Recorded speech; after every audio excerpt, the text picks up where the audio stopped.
Welcome back to another video.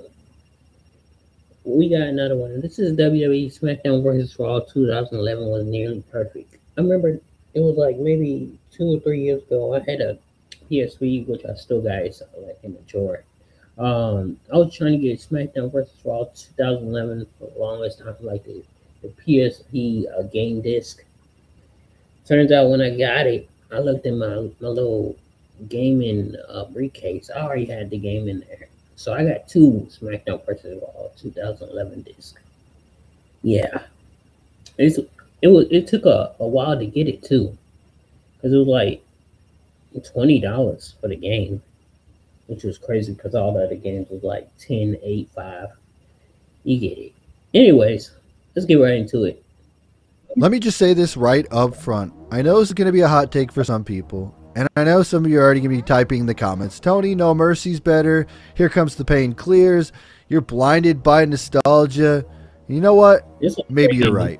But I don't really care, because today I want to talk about WWE SmackDown vs. Raw 2011, and for why me personally, this is one of my favorite wrestling games of all time, because this game hit me at a perfect time with the perfect mix of realism, arcade chaos, creativity, and freedom. This is a game I lost entire nights to. This is a game where I said, okay, just one more match. And suddenly, the sun was coming up.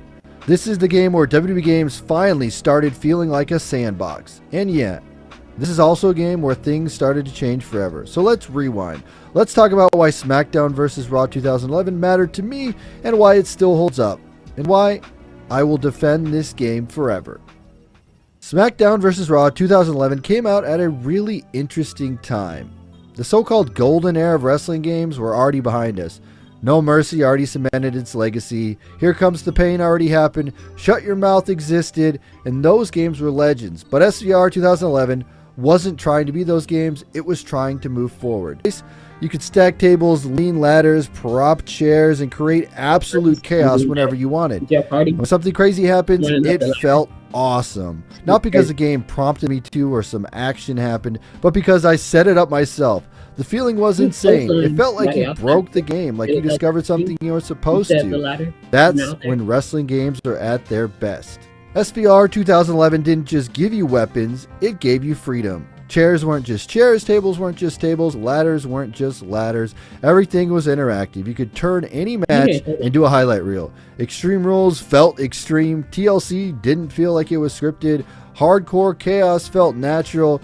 Sometimes it went wrong, sometimes it was messy, but that was kind of the point.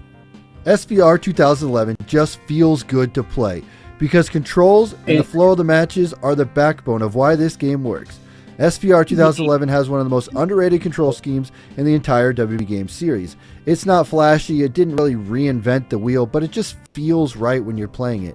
Everything feels intentional. Button presses matter, timing matters, positioning matters. You can't just mash your way to victory, and if you mess up, you get punished, and that's important. You feel it when you miss a grapple, you feel it when you miss time a reversal, you feel it when you finally hit a counter that you've been trying to do. And when you get into a rhythm, oh man, that's when the game sings. Because wrestling games live and die by feel. And when you feel like you're in control of the match, that is just so satisfying. I can't explain enough about these controls and how awesome they are, but so many matches from this game stick in my head because how awesome the gameplay and the mechanics were. Not because they were flashy, but because they felt awesome. This is the part that everybody expected me to talk about, and that is Universe Mode. Because that's where SmackDown vs. Raw 2011 becomes legendary.